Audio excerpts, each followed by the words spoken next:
up a check and join me today. Out in my workshop, I'm tinkering away. Wand above staring down on me. Wonder what my next project will be. Working on my Johnson, my Merc Mark 10. Firing up my StarCraft to fish again. Grab your friends and your dog is too, to watch Tim's Workshop on my YouTube. Hey, welcome to Tim's Workshop. Back on the Mercury 60 horse motor, doing the electrical overview. I had a viewer that contacted me and said, "Hey Tim, is there any chance you could do like a electrical video on the 60 horse Merc?" He has one and he's having issues, you know. And I told him, I said, yeah, I'm starting to have some issues too, so you're like mind reading here because I got to get into my electrical. We could do it together, all right? So let me show you what I got going here. But first I wanted to read this. Major components of the ignition system on one of these motors is the flywheel, the stator, the trigger, the switch box, ignition coils, and spark plugs. We'll go through each one of these and show you where they're at on the motor, but also at the same time I'll go over how you can test them and eliminate one or the other. So let's take a look here at the wiring on this. Okay, my issue with this right now, I have the cover off. It has a few screws here that hold it on, but there's also some that are broke off. Two of these, so I could heat them up and get them out, but I don't want to be by this wiring using a torch to heat these up. So what we'll do is we'll hit it with PB Blaster, but I'm not going to do it on this video. You guys have seen enough videos on how to get bolts and screws out. My issue here, first of all, is I got two of these yellow wires, which I believe go to the stator. They're burnt, okay? They're melting the covering on these heat shrink connectors is what they are. And they're pretty burnt up down here. You can actually see the metal. You can see a hole there. I don't know if it's affecting it. I know it runs, so it's not affecting it that bad. But before it gets worse, I need to replace these, right? Put some new ones on. But before I heat shrink them on, like you're supposed to, I'm going to infrared thermometer on these when it's running and see how hot these are getting. And this one here I already replaced a year ago, and it looks like it's starting to burn through again right here. I didn't replace this whole thing. All I replaced is this end up here, and then put a new one on, heat shrinked it, and I don't know if these pull apart. No, I got them on there, so I really need to fix this so you have some bullet connectors on here so you can still take it apart. But the heat shrinking, you're only heat shrinking the ends that have the male and heat shrinking the ones that have the female end of these bullet connectors, and not like this. This was a temporary fix, which worked, but what you don't want is you don't want to have a fire on here, okay? So we need to find out why these are getting so hot and burning. This piece here is called the stator adapter. This piece here, okay? This one here is called the switch box. These are your coils down here. Your ignition coils. It has a positive and a negative lead on each one of them, okay? Always check your 20 amp fuse first. If this thing quits running on you, check the fuse, see if it popped on you. But there again, if it's popped, something else going on too, so you got to be aware of that. And down here you can see the green showing up. That's corrosion, okay? So all of these connections need to be cleaned, okay? And then put back together after they've been cleaned. And then on these, on the coils, there's called Quicksilver liquid neoprene that you put on these things after you're done. So make sure you do that. The corrosion on this stuff too, it's a wise idea to take your battery out at the end of your boating season. Take it out and put it someplace, because leaving it hooked up like I did this last year, I think that's causing some of the issues here for corrosion. There's two types of systems on these motors. There's one with the rectifier. I don't have a rectifier. What I have is a regulator rectifier on this one, and it's located right underneath this wire, these wires. It has 2 bolts, and you can take it off, take it out, and replace it if it needs to be replaced. And that might have to happen because of these burnt wires. These wires that go from the stator into the regulator rectifier, those are the ones burnt. And then this one here, it goes in there too, and it's burnt. So we might have to replace it.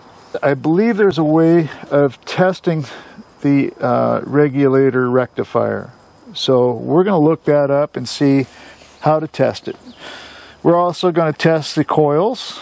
There's a test procedure in the book on how to test each coil to see if it's working properly. Voltage regulator rectifier here. That shows 2 red wires going in, 2 yellow wires, and 1 gray wire. So I think that's about it for now. I'm going to go ahead and replace these and then put an infrared temperature gauge on it when it's running, and I'm going to check all these wires, see what the temperature is on them, see how hot these coils are getting and that kind of stuff, you know. Just check it out, make sure it's nothing overheating. If it is still overheating these and this while it's running after changing these, I'm probably going to have to replace that rectifier or regulator. This is what the trigger looks like. It has this piece that your timing connects to, and this thing moves back and forth. That's your trigger. This is what the stator looks like. Okay, that gets removed before the trigger does. To remove your flywheel, there's a tool to put in the teeth to lock it in so you can take the flywheel nut off. And then when you put it back on, the lock nut on the flywheel gets torqued 100 foot-pounds. The holder, if you're interested in the part number for the holder, it's a 91-52344 holder. This is the Jet 45 and 50 and 60 horse electric testing of the coils, the switch box, the stator, the high-speed stator test, the low-speed stator test, switch box bias test. So for the coils, 400 VDC, what we're looking at 1,000 RPM, voltage, 210 to 250. All right, back at the back on this wiring issue. I got some 14 to 16 gauge heat shrink connectors. First thing is I'm going to take these off and put new ones on, connect them up. Going to start the motor, put my infrared on there. I got to find it. I think it's in the mini shed. Let this thing run and start seeing where we're at on the wires. Make sure they're not getting hot. If these are still getting hot, then there's a possibility it could be the regulator rectifier, which is right there. It's just a couple bolts holding it on. Get that off. It's got 5 wires on it. There's a way of testing it. First off, we're just going to replace these and test it and see if they're getting hot still.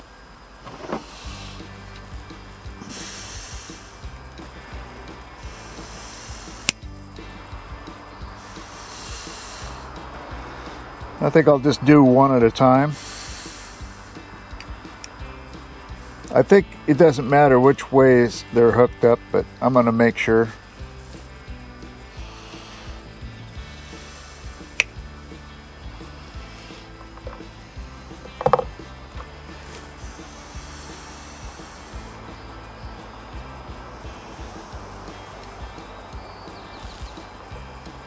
All right.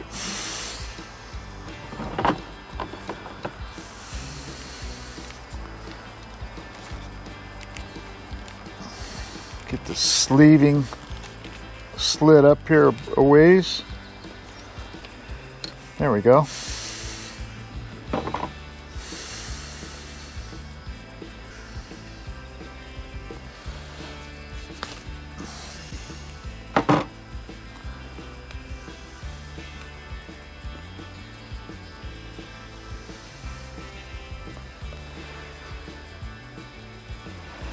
Okay, so that's the way it goes. This is heat shrink and this is heat shrink.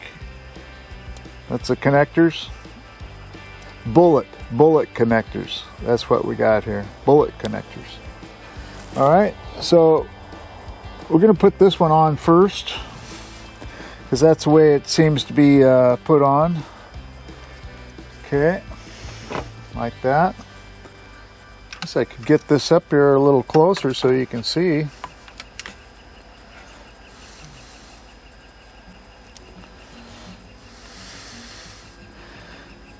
There's the blue.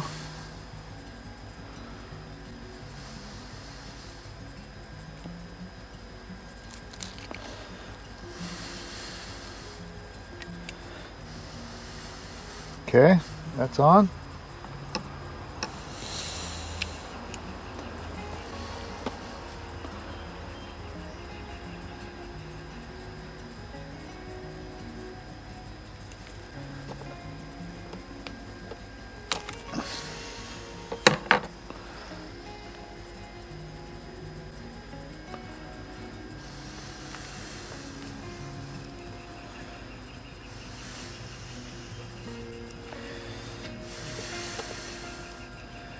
Okay, put that in there.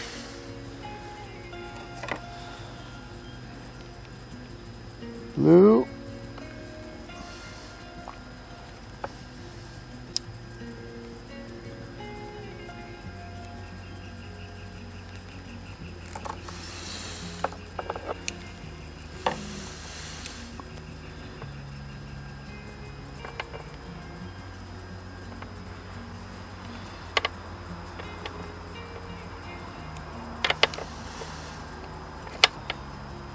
Okay, there's that one.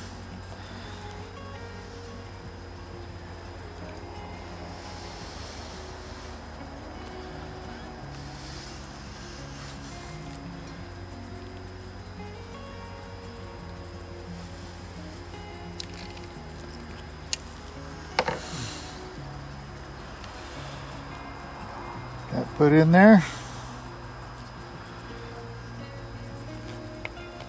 There we go. Now let's get this one. Bullet.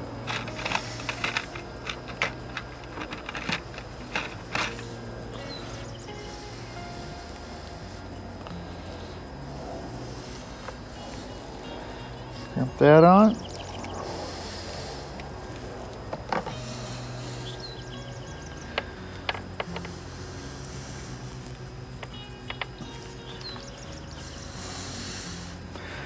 There we go. Now I got the heat gun to heat those up and put them on there, but we want to run this thing and see what it acts like. Oh, by the way, I started the Yamaha, kind of a follow-up to the Yamalube that I was able to push in that carburetor when it was running and shut off the gas, and when it started to die I was able to keep that motor running with the Yamalube. And then I just let it die, and I was able to start this up without having to clean the carburetor this year, so it worked. Okay, so Yamalube does work.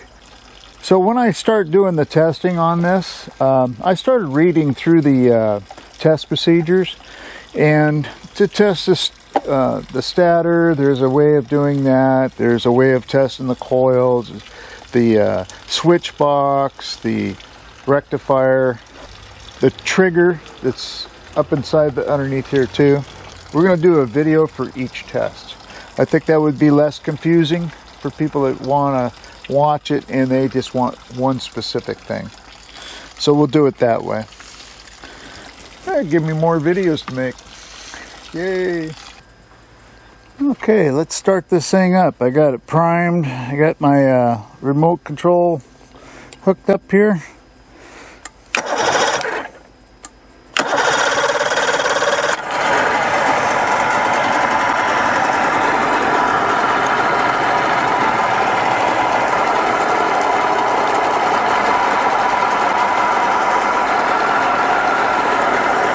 Got to push on this to get the enrichment going when it's cold like this.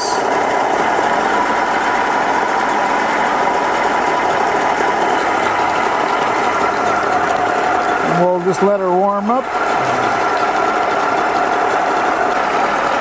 Got my infrared thermometer. I'm testing the wires.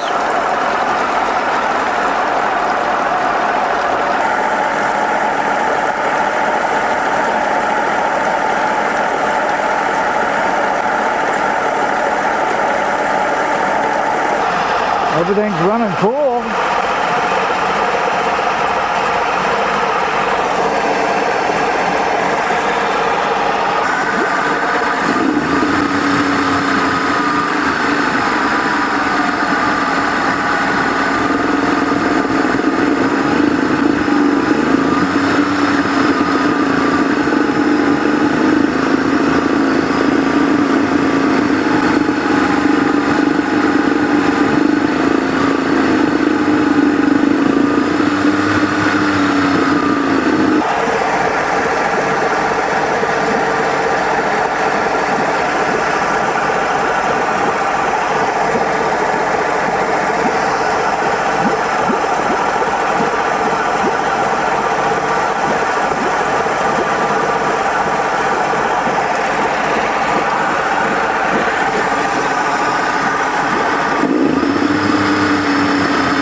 That's it. I'm going to heat shrink these things up. They're not getting hot at all. So I think we're good.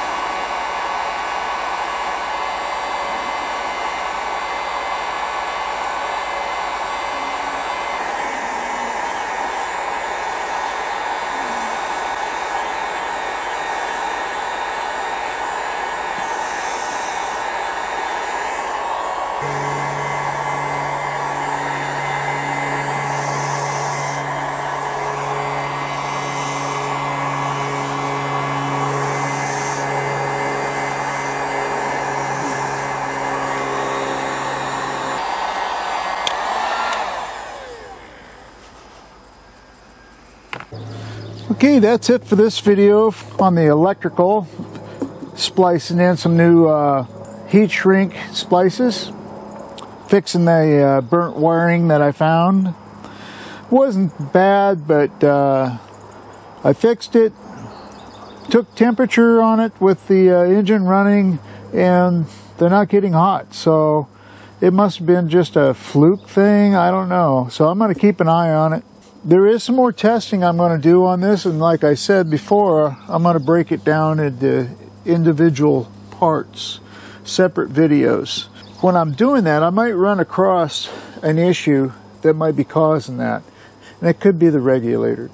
But you can't just test the regulator by itself to know what's going on as far as overheating type stuff.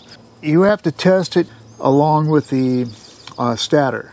The stator and the regulator are kind of going together. And the way the stator works, the stator's sending AC power down those lines. And it goes into the rectifier, and it changes from the AC power, which is like, I don't know, 200 volts or something like that, I don't know. It changes it from alternating current into DC current, 12 volt.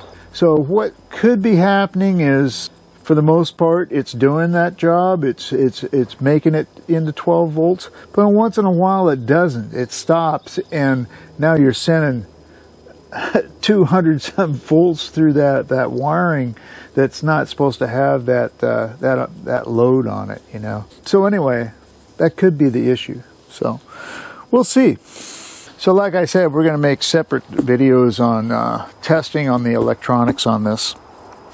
So the next step is the Yamaha's running, the 60's running.